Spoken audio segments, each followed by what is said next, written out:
Buenos morning, buenos dias, mi gente. Um, we are talking about Puerto Rican influence in the world of sports, whether it's football, basketball, baseball, boxing, soccer, all fields. Um, those who watch regularly might see a new face. This is Earl. He Morning, is a morning. former NFL player from. He used to play in the Cleveland Browns. hmm Tell us about yourself. Yeah, real quick. Earl Ladson, Bronx, New York. My mother is born and bred Puerto Rican. Came to America when she was 15, and she's been living the dream. But she put everything inside of me. Uh, Growing up, education was the key. Then all of a sudden, I just kept getting bigger and bigger and bigger. And in New York City, everyone plays basketball. I tried my hand at that. I realized I can play defense. I can grab rebounds, but I have zero jump shot, and I cannot dribble worth a damn. And someone's like, "What if you try football?" I was like, "I've never played it before," and I didn't play organized football really for the first time until sixth grade. But back then, the leagues had different weight restrictions. Mm, So growing up, Soundview, Class and Point area, there was a Kips Bay team, and I was too heavy to play with kids my age. So I had to mm, find like an unregistered league, and I was playing with like 16, 17-year-old kids because at 12, I was 200 plus pounds. I was huge.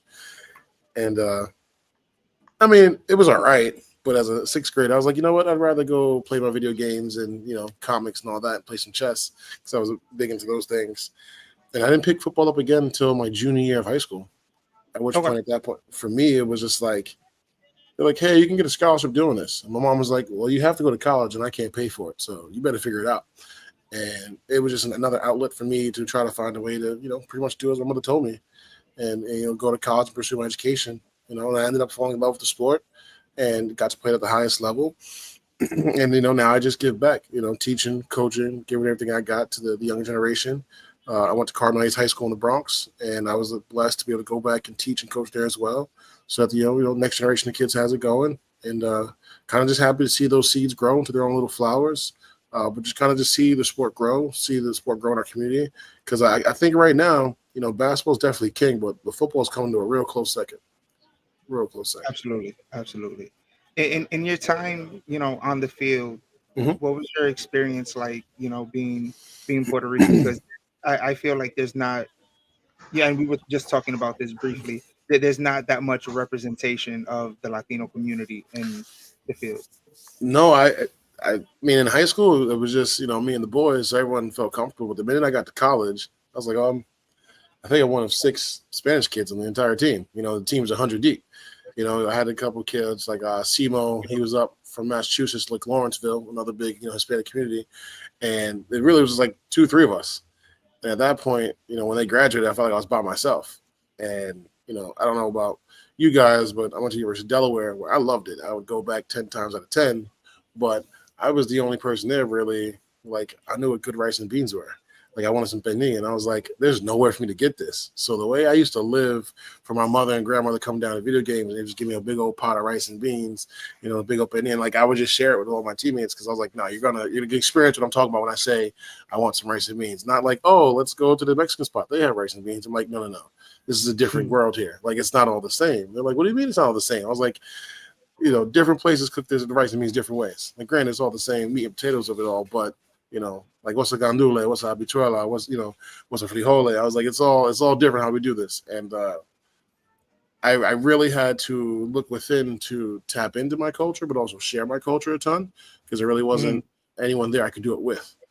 I mean, growing up, I had the pleasure from my high school. I knew two Spanish people that played in the NFL, Stalin Collinet, who went to BC and then played for the Vikings and Jaguars and Browns, and then Willie Colon, who won a Super Bowl with the Steelers and played with the Jets.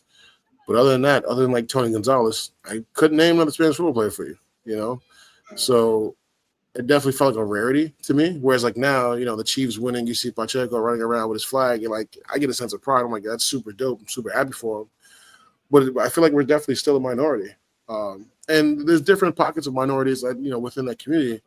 You know, we talk about, what does it mean to be Puerto Rican, family and culture and food and sharing. There's similar traits that other communities have, especially like the Pacific Islanders. I had this one teammate who was from Samoa and Fiji, and he would bring in his cup. Like, we'd all sit around and drink it and like talk and share stories. And realized, a lot of dudes came from similar backgrounds, but we only had those experiences shared over food and drink and then fellowship, and it felt normal to do that with those people because they had similar backgrounds to me. Like island people, I feel like are the same no matter where we're from, but it's dope to see Absolutely. the different pieces that we bring to the table. But for me, it was how do I find myself, stay true to myself, while also trying to assimilate to what the beast of the machine was asking of and for me. Um, when is it appropriate to be loud, and when is it appropriate to kind of, all right, let me just chill and stay under the radar. And sometimes that's hard for us. Like we're always loud, we're always proud, but that makes people uncomfortable. Right. But you got to be okay with making people uncomfortable if that means staying true to yourself. And I really don't have any regrets. I love football, I love what it gave to me, and I'm looking forward to getting back. You mentioned assimilation, and I Mm-hmm. feel like that has to happen throughout all sports. Not has to happen, but a lot of people do it Right. throughout all sports. They assimilate to whatever, like you said, the machine is. When it Mm-hmm. comes to baseball, when it comes to football, when it comes to basketball, we're very underrepresented, Yeah. and we have to conform to what's going on with the world around us. Fire. I know you're a big soccer fan. You're a big, big soccer fan. You I'm stream also it. a football fan, but yeah. Oh shit! Look at that. Yeah, see, I learned something new. The real football. Ha! Going for you. um, have you ever played any sports, Fire? I grew up playing soccer, football, whichever way you want to look at it. Um, from a young age. Technically, originally the first sport I played was technically apparently baseball. I don't remember that. Mm.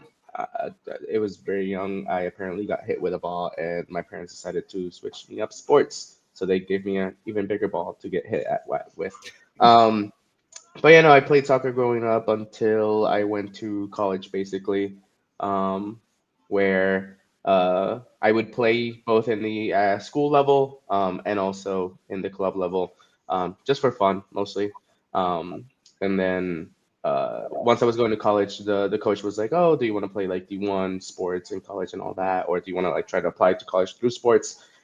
And I was like, that's gonna be a very huge time commitment. And it was. I went to like a D3 school, and I didn't play sports there, but I could see the amount of time and energy that those people would be putting for sports, and you know, it was tough. That's a schedule that I don't feel like I could have kept up with. So I'm happy that I still played at the club level a little bit here and there. Went to practice, had fun with a group of friends there, but yeah, I miss it playing as regularly and as competitively as I did in the past. But it's just kind of how life goes. What about you, Johnny? Have you played anything? Um, I'd say in high school I did a little bit of wrestling, and then I was real big into wrestling. Like the WWE stuff. So I did train a little bit for like professional wrestling. It was just like some indie stuff. Um, but that didn't go anywhere. And then, as I told you before, I did some kickboxing back last year. So mostly like combat related stuff, but nothing too crazy, nothing professional. But I mean, it was fun. Hard work. So you mentioned wrestling. Right now in the wrestling world, there's we have Damian Priest representing not only New York but representing Puerto Rico. We have Zelina Vega pushing Puerto Rico big time, and they're doing really great things not only for their local communities but for the culture as well. And they've given a big push. Bad Bunny, he is a massive wrestling fan, and he jumps in every opportunity he can. And I think that's a really good way for us to get represented in a mainstream media type of way. What do you guys think? I'm not much No, into I the agree. wrestling world, but I agree that I mean just people being there, carrying the flag everywhere they go, like it's just kind of part of like who we are, and they just keep representing us and keep putting us in the spot. It's something that like people have been talking about that with Bad Bunny with the residency and the music and making people come to Puerto Rico to enjoy it. He's kind of putting us in the map in a way, but like there's been many other people who have done it before him as well, in their own separate way, in their own separate magnitude. So I just think it's something that who we are being proud in that aspect. So Mm. What about you, Earl? Because you were about to say something. I feel like it's super cool, and he brought up Bad Bunny in the residency, but like, sometimes people forget like he was also into the wrestling thing, and he had the match when they were in Puerto Rico, and I think he brings a trend of spotlight and scope, which is super cool, but it's also still very niche. Like wrestling, I feel like is a very small community, like and I don't say small in number, but in terms of small in airplay. Like if wrestling was on ESPN, that'd be one thing. It's the wrestling fans go find wrestling, whereas other sports get pushed down, on a daily basis. And like it's weird me saying that because I work down the block from WWE headquarters. I see it every day, but I still don't feel like I'm in a wrestling town or in a wrestling city. It's just the business of wrestling, and but I'll take it. The more the merrier. Any outlet we have for representation, I'm definitely here for it. Um, I guess for me, I was thinking of like the earlier question you said about like the assimilation thing. It all becomes a problem versus production standpoint. And like not necessarily Puerto Rican, but I think of like Manny Ramirez. Oh, it's just Manny being Manny. And like no one complained about Manny being Manny when they were winning, but as soon as they started losing, then his problem outweighed his production, and that's one of the big things. I try to teach my kids, like, you want to be that loud and proud kid, that's fine, but you better produce. Because once you become more of a problem than you produce, then, you're not worth it. And I think when it comes to the kids growing up in the sport, a lot of the gatekeepers, a lot of the coaches, a lot of the managers, don't come from a place where they want loud, boisterous personalities, especially if you're not going to produce the way they want. Um, and I think, going back to wrestling, that's a very loud, boisterous scene. So it's easy for us naturally to kind of just be ourselves. Whereas I wish we can do that in every sport just as much. So my question would be, throughout your time being, in your professional career, has people looked at you differently when you celebrate like a victory or whatever versus when you lose and like you still represent that loud, boisterous culture? They don't look at me different from a cultural standpoint, but I'm gonna tell you right now, you never want to be the loud dude after a loss. Like I could have played my best game ever, and like held my own against dudes that everyone knows on ESPN. But if we lost, my small celebration means nothing to the grand scheme of the team. And it's learning to appreciate your small wins internally rather than looking for everyone else to celebrate with you. Growing up, if one person succeeds, we all succeed and we all celebrate each other's success. Sometimes, in those moments, in those environments, yeah, you can go off and have a career record day, but if the team lost, no one cares. And you got to learn to kind of balance that where you still find value within yourself and appreciate yourself, even though you're not probably going to get it from everyone else around you because everyone's like, oh, we lost. Especially at like the bus right after a loss, you don't want the guy in the back laughing, talking, happy. No, you don't want to do that. So you kind of just fit in where you can sometimes. I want to shift over to talking about boxing because in recent days we've had a big boxing match, and I want to talk about, and people are going to look at me. I want to talk about Jake Paul and what he's done. And I am not a Jake Paul fan, but the way he pushed women's boxing that night was honestly a beautiful thing. And the way that Puerto Rico was able to be like the vocal point, the main event of the night, I found that to be a beautiful thing. Again, I'm not a Jake Paul fan. I think personally he's not the best person in the world, but in that regards, like micro focused on that regard, I think he did really good because it gives us a chance to show, okay, we're not just loud, but we could fight, we could handle our own business type of thing. Yeah. I What do you mean, guys think? it's twofold for me because I loved it and it was dope, but like at what cost? Because like I know the things him and his family do on the island, and like I'm not trying to say, hey, no one should live there, but there's a part of me that wants Puerto Rico full of Puerto Ricans, and the fact that you Yeah. know my great grandfather was struggling, and the fact that aunts and uncles are struggling, it's like meanwhile people coming from the states, it's like, oh, this is great, and it's like it makes all the negatives outweigh the positives, but in that moment it was dope to see, but it was also hard because our girl lost, and then I guess the other flip side of that same coin was like I remember like just being on social media, everyone in the city's like, yeah, like yeah, she's ours, but she lost. You can't be, the Puerto Rican champ and be losing. You got to win. And it's like we can't only see value in wins and losses. Like sometimes there's value in just showing up. Right. I see a question on the bottom Yeah. about For you. being supported by the Puerto Rican community and audience in my career. It mostly came from family, but then like you'd get like these weird letters to the gym because no one has your email address, no one knows where you live, but you can send your favorite player mail right to the facilities. Like I go on my mailbox and it's like a letter from a fan with a picture. It's like, hey, appreciate everything you're doing. It's cool to find out you're Puerto Rican. And like from random people I've never met before, and like they leave me no means of talking back to them other than writing another stale mail letter back.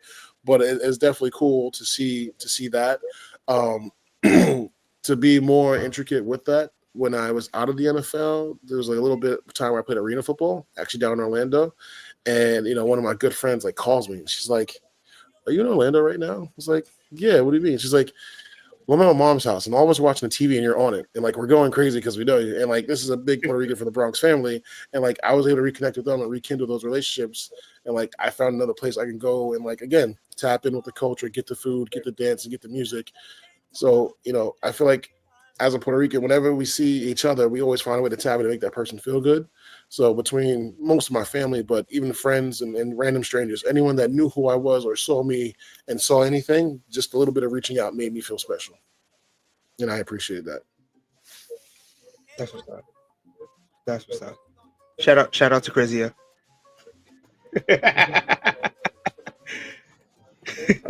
Love Uh, you and Miss Myrna. Love you and Miss Myrna on the pots and pans. Johnny, I wanted to ask you because you said you did some more contact sports fighting throughout your life. What did you see? Like, did you see any Puerto Rican representation throughout that? Nope. Just straight up, no. Okay. But I mean, back in New Jersey, like high school, obviously there wasn't more, but in recent times, I was in Tennessee. I was the darkest thing out there. Like that's all we had. I love how you just went nope. Like I'm not talking about this. Nope. I'm sorry. Just no. I think it's just more of the reality of the situation. It's like, hey, there's no depth, there's no detail. It's just a no. It's It's just just a no. no. That like, and that brings up a good point. Like sometimes it is just black and white when it comes to that type of thing. There's very rare a gray area, you know. Yeah, I mean, there was one. I guess he was Mexican that would show up every now and then, but for the most part, in the classes I was in, it was just all white guys. And then I think like three black guys. But I was the shortest and most Hispanic of the bunch. Yeah, I mean, there was one. I guess he was Mexican or then, but for the most part, in the classes, it's just all white guys. Okay, so uh, going back to the boxing, we have heavy hitters. We have Miguel Cotto. We have Wilfredo Benitez. We got Hector Camacho. We got Gomez, Trinidad. We have great legends in their own ways. And I love that when they come out, going back to the being loud and proud. When they come out, they have the music blasting and they get the crowd going. And I think that's a big part of being a sports person. Because you want to get drawn into not only the sport itself, but the person that's represented, if that makes sense. You know. No, I get it, and Another I think question for you, that's a perfect. See, now you're trying to get me in trouble. My favorite Puerto Rican food, um, like staples. I will always love some pollo guisado. I kind of moved off the pork a little bit. However, the only pork I will eat will be my grandmother's beni. I can actually make it myself as well. I've actually had to like adapt the recipes. Like I was in college, and I was like, "No, I'm gonna put everybody on. I'll make it," But it's funny, like a lot of my college teammates, they are white, so like, well, we've only had pulled pork. So I'm like, all right, how do I blend beni and pulled pork? So like, I'd cook it the same way we'd make it, but in that last hour where you crisp the skin and all that, I would put that on the side for me, and then I would shred the beni for them. And they're like, "Oh, this is just really good pulled pork." I was like, "Yeah, whatever that means to you, as long as that fits." But and I found like that was a dope way to kind of cross that bridge. But growing up, it was always rice and beans with some beni. But as I've gotten older, I've kind of weaned myself off of some pork, so I'll definitely go pollo guisado or like beefsteak and cebollado because like I love the steak and the onions and peppers. That's my shit. I'm sorry, I don't know if we can use language here, Yeah, you but can. You're good. You're good. You're good. I'm just used to being prim and proper all the time. So I was like, Yeah, oh wait, I no, just you're stepped good. up. You're good. But no, I'll never give it my penny, but I'm kind of shifted away from pork a little bit nowadays. So, what were you going to say about the representation in boxing and whatnot? Because I Oh, kind of I cut you off. think, yeah, I think that's a perfect venue and avenue for it. Like, we were talking about wrestling earlier, but even wrestling and boxing, like, there's a showmanship aspect to it.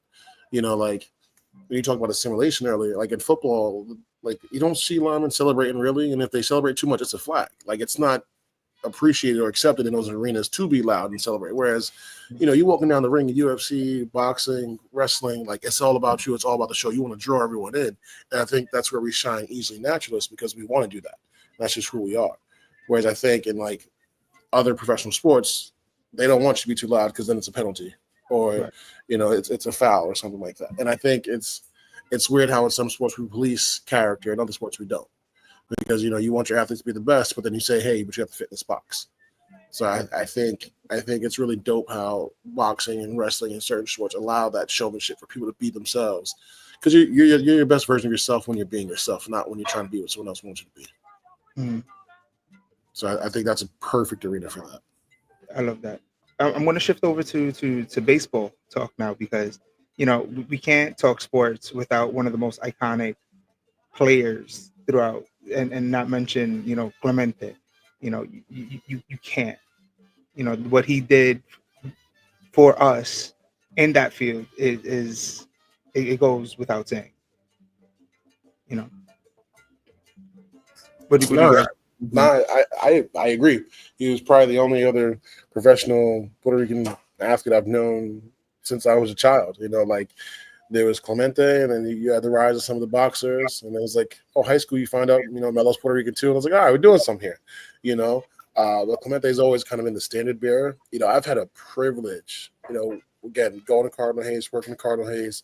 One of my favorite teachers, Danny Torres. He's also a Hayes grad, but he works media with the Mets, and he has a podcast called Talking 21, and like he gets really in depth, like the history and the effects of Clemente, like going to Puerto Rico, talking to his family, and he'd always come to class and like give us a lot of that rich knowledge and history. And like seeing his pride made me feel more prideful because even though like I'm too young, I never saw him play, and like I didn't necessarily feel the impact in person, but I can feel the impact through my ancestors and through everyone else who's like, nah, like Clemente, like you got to have a jersey, you got to respect the 21, like it's not a game. Like you look at Right. the old highlights, and you're just like, that's super dope. Like I get it, like he's kind of our Jackie Robinson, and it's like I'm here for it, and I'm not going to ever stand down for that. But if you want to do a deep dive on Clemente, Danny Torres is your guy. I'm talking 21. I never thought about it like that. To make that comparison of Clemente with Robinson, like Mhm. he's our Robinson. I never thought of it like that. Excuse me. I never thought of it like that, and I like that analogy. I like Yeah, that. You know, him and being one of the first Puerto Rican players to be inducted, into the Hall of Fame is, again, he set the standard. right. When it comes to that world of sports, he set the standard, and that he is forever going down as a legend. Right. And people talk about his humanitarian efforts, but then also like even strictly from a sports standpoint, like the old Winter League in Puerto Rico and all the MLB guys would come down and play. Like Puerto Rico was a place to play. Like, it's cold. All right, let's go to PR, go play some ball.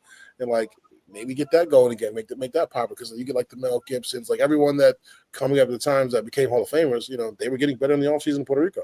And I think Mhm. that'd be a dope way, to bring attention back to the island as well. Yeah. No, I definitely agree, especially like with Clemente in specific. Like, I think if there's like one athlete that you think about like Puerto Rican sports, Clement is usually or the first one or in the top three. Like Clement is just like even like I never saw him play. I never seen any clips or anything. I haven't like sat down and looked for them. But Clement is just always like a figure that you quickly learn about in just Puerto Rican sports history, and it's kind of like I would say like he's probably like higher up than Monica Puig, who won the first Puerto Rican gold medal. And so, like, when people think of sports, you quickly think of Clemente because of all this, like, things that he did both in the field and out the field, and his tragic death and like everything, how it ended so young. And you have other athletes who have done potentially larger achievements in sports in a way, like winning a gold medal. But when your mind goes to Puerto Rican sports, it always goes to Clemente just because of how the person that he was and everything that he meant to the Puerto Rican people, to the league. Touching a little bit on that, like I do enjoy going to like the baseball games here in Puerto Rico on the Winter League, and it's great. And it's sad that the league has deteriorated a little bit. It still like gets packed with fans. Fans love it, especially like on the championship series and all that. But you see this like pictures of old a long time ago with all these amazing athletes who played in the Major League Baseball, who like took their time to play here and enjoy it, and just kind of like improve the league, because the better quality of athletes that you have, the better that the game becomes. And I don't recall, like there's a couple of them, but it's mostly like Puerto players in MLB who have Puerto Rican roots, who have like an extra reason to come down here. There's not as many like big stars that come over here in the winter. Most of them take it to like take a break. The baseball season is a very long one. We do have to take that into consideration. But yeah. Yeah, I like that. I'm going to shift over to another big thing, the Olympics. We have our team, and it we weren't represented until 1948 into the Summer Olympics, and I think I like that it like we have it since then, but I don't like that it took so long. With the history of what the Olympics are. I don't like that it took so long for us to get represented, but I like that we have it now, and the teams have been doing really good things. What was it? Uh, Monica Puig. I'm probably butchering her last name. In 2016, she, yeah, she got her second gold medal. She's. We have good representation in the Olympics. Is what I'm alluding to.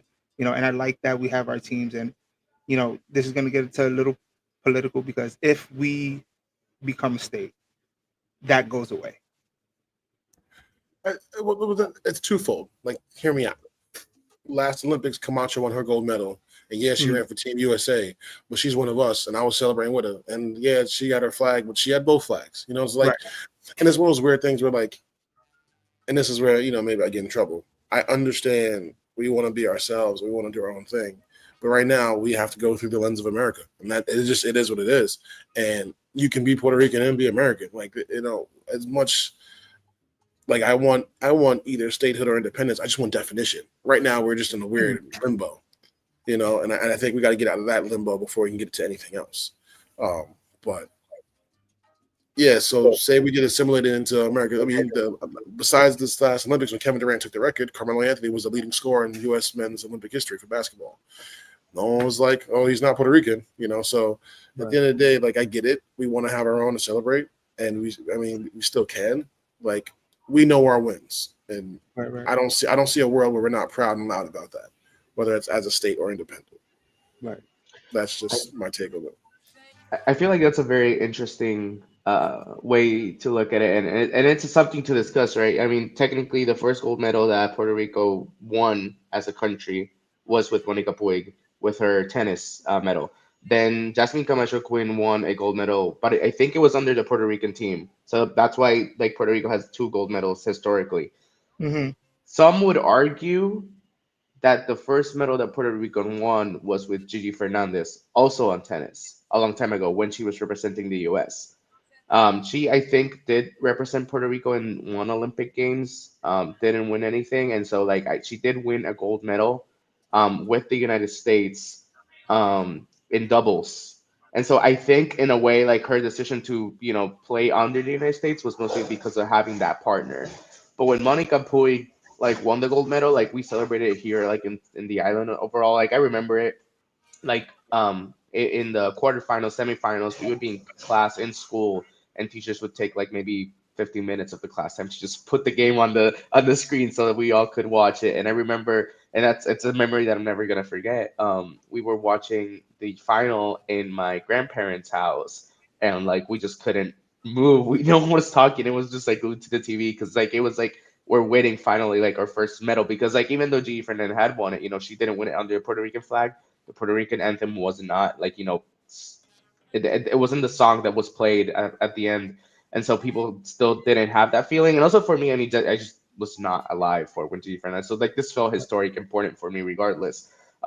It was something that was said that like there was like no crimes that day or something. I'm not sure if that's a true statistic, but people were just saying like everyone was just so happy that Monica Puig won the medal. But even like that moment of celebration then turned a little bit sour. You know, Gigi did publicly like complain or argue that like Puerto Rico had already gotten a medal. Like, don't forget mine, which I feel bad for her because I can see where she's coming from. But at the same time, I think people like attacked her at the end, like saying like you chose to represent United States and not Puerto Rico. And I do think it's more like it's not because she wanted to, it's because strategically, she needed a partner because that's how doubles work. And so like if she wanted to win a gold medal, she needed a good partner to be able to like help her get there. And so that apparently was with the United States. But yeah, no, I mean Olympically, we've done pretty good. We've won silver multiple times, twice as well. We've won 8 bronze medals as well. So. I thought it was It's six. uh I think the last count with the last Olympics it's been 2 gold, 2 silver, and 8 bronze. I Okay. can look up which ones were the bronze medals though to make sure It, that I'm I not thought wrong. I thought it was a total of 10, 2 gold, 2 silver, and six bronze. Yeah. But what is it?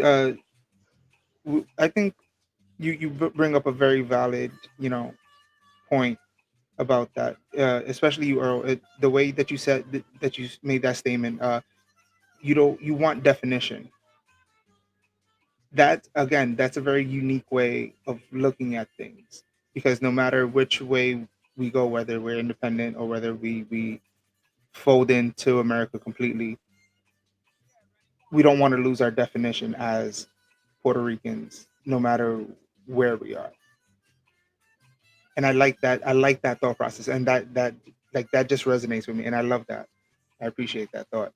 No, no, I guess for me, because it's never about us knowing who we are. It's kind of a weird way of setting the tone how the world addresses us.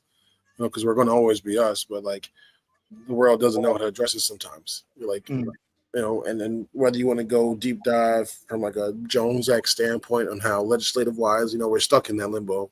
I think whether it's independence or statehood, that limbo kind of gets alleviated. And I think there's a lot of angst on the island because it's like we're all here and we can't even control our own fate.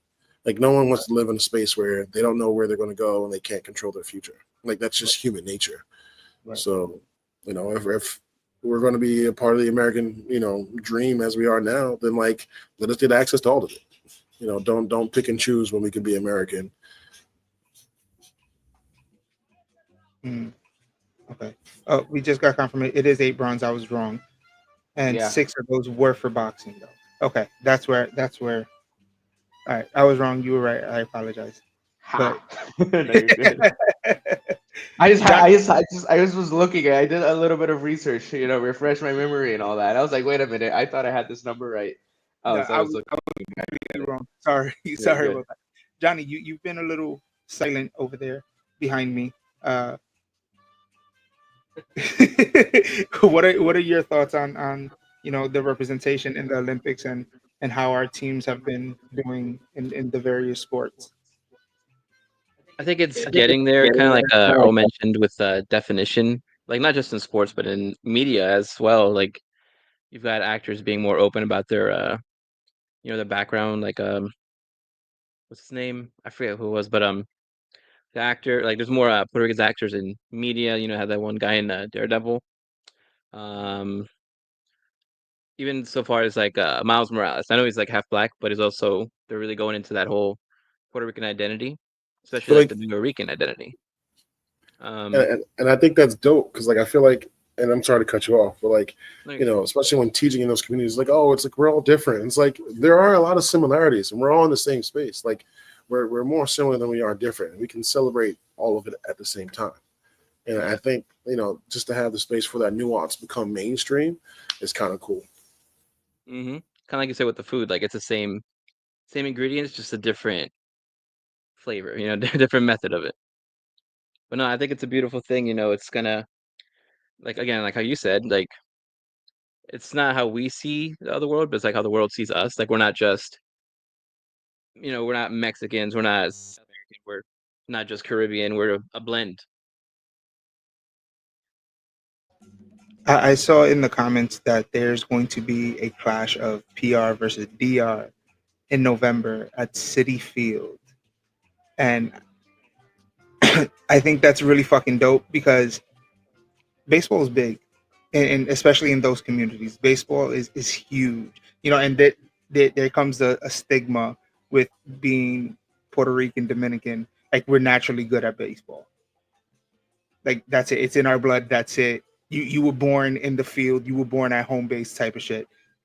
So I think that's going to be a fun thing, and I think that's going to be good for us to be represented in such a beautiful way.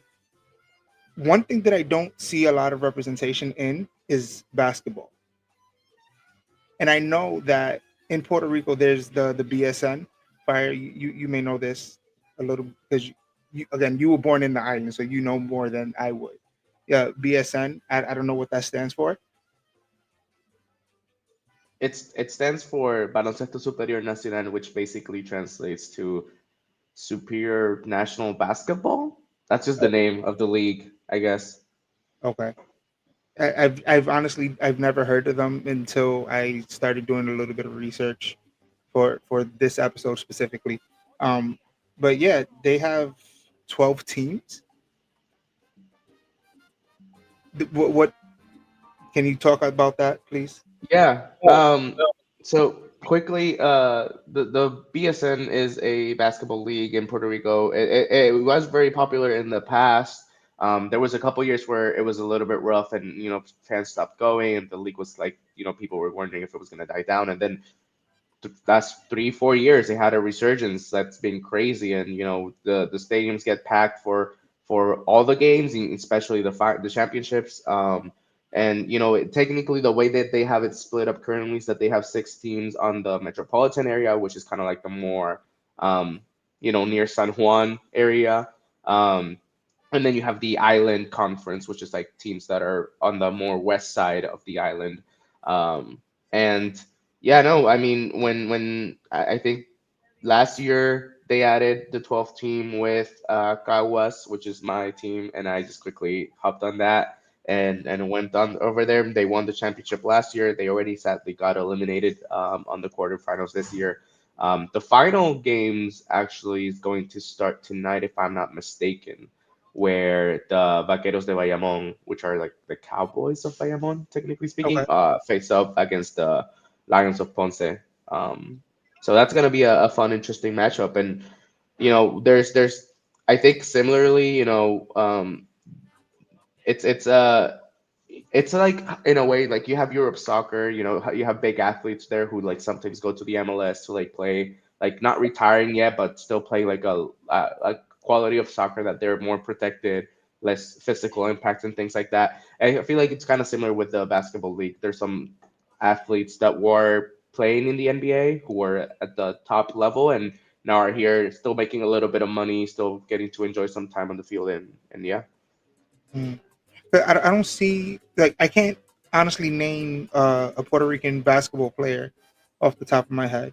And if they're Um, a Puerto Rican basketball player, it's because they're mixed, and I'm not fully aware. That's due no, to no, my you got a Jose Alvarado.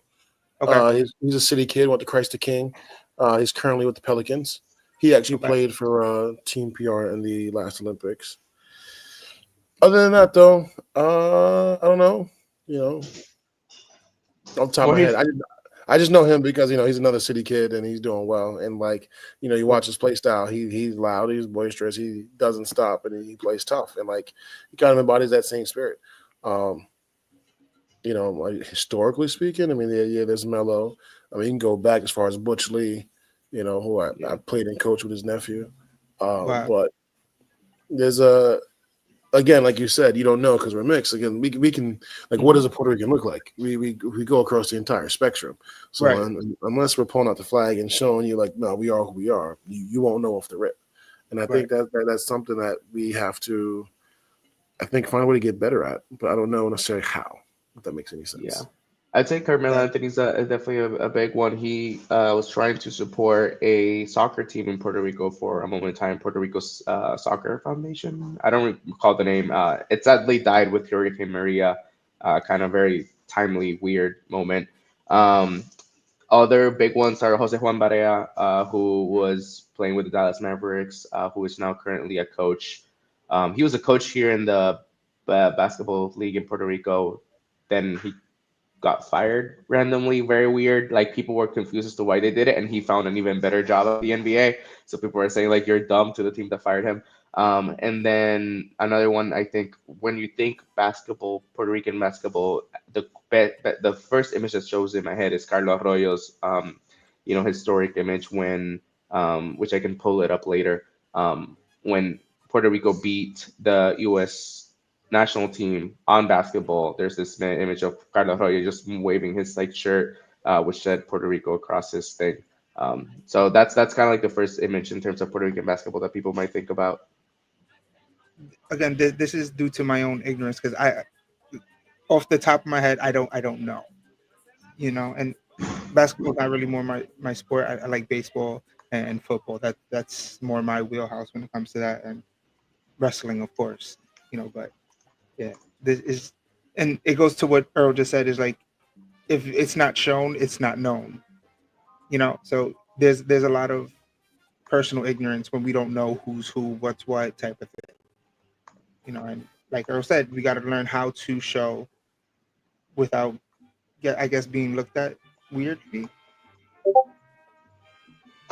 And it's not so like being looked at weird. It's just strange. Like unless like identity is personal, and so I get people being hesitant to always share. But I think culturally we're a very loud and proud culture, so we should share it.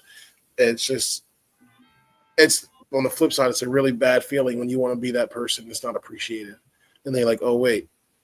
Back to my simulation comment. Maybe I should chill. Maybe I should just keep that to myself. Maybe everyone doesn't need that. And then you get kind of stuck in this weird like identity crux. Like how do I stay myself, but I can't be full portions of myself at the same time. Mm. I think it's very interesting, and in a way, it's personal depending on how you want to do it. Like, right, it also depends on the moment. Like, you have that picture which I sent you, Carlos Reyes, Yeah. which was like a very prideful moment. In a way, like Puerto Rico is part of the United States, but when Puerto Rico and the United States like clash in sports, you're like, forget that part. We're gonna beat you, and it's a tiny ass island, fighting against like the big old U.S. And so like it's Right. tough. It's like it feels like David and Goliath, in many ways. And so like being able to like lose those games. I remember World Baseball Classic. We beat the U.S. on the first round, and then they beat us badly on the semifinals. That was painful. I suffered that one more than when we lost against Mexico, because there's extra passion, there's extra intensity, because since it's the U.S. Another aspect that I recall, I think NFL, Victor Cruz, I think he is Puerto Rican. He's like half Puerto Rican. He didn't bring out the flag. He wasn't like extremely loud and all that, but he would dance every time he would score a touchdown, bringing a little bit of his culture to the field, and to his celebration. So there's definitely a couple ways that like people in a way feel that they can personally elevate their culture and bring it to the spotlight. Which, by the way, I just remember that the World Baseball Classic is coming to Puerto Rico, at least like the one of the groups. It's gonna be a couple matches on March, where you have teams like Cuba, Panama, Colombia, Puerto Rico, obviously in Canada, all playing here, on that division to see who goes up to the championship after that. Um, I think this would be a good point to close off. Um, Earl, thank you for joining us. Thank you for doing what you do to give back with the kids, and letting the kids, like someone in the comments said, Angelique said in the comments, thank you for letting the kids see themselves through you, and pushing you know proper representation. Yeah, no, man, listen, I appreciate being here, and I appreciate having this conversation. And I think more conversations like this need to be had because, again, like you said earlier, if we don't show it, you don't know it. But we also need to talk more Yeah. and be more communicative. And I think you guys have a great platform, and letting that grow and watching that happen is just a win. You because mainstream media will push a narrative and push an agenda, and we get to kind of control how we represent ourselves here. So I just Right. want to say thank you, and I appreciate the time. And if you ever want to talk, chat, anything, I'm here. I appreciate you, brother. Thank you guys so much. Everyone watching at home, don't forget, like, comment, share, subscribe. Don't be scared to jump into the conversation with us. Uh, we're all good. All right. But again, thank you guys. Uh, Don't forget to tune in next Sunday.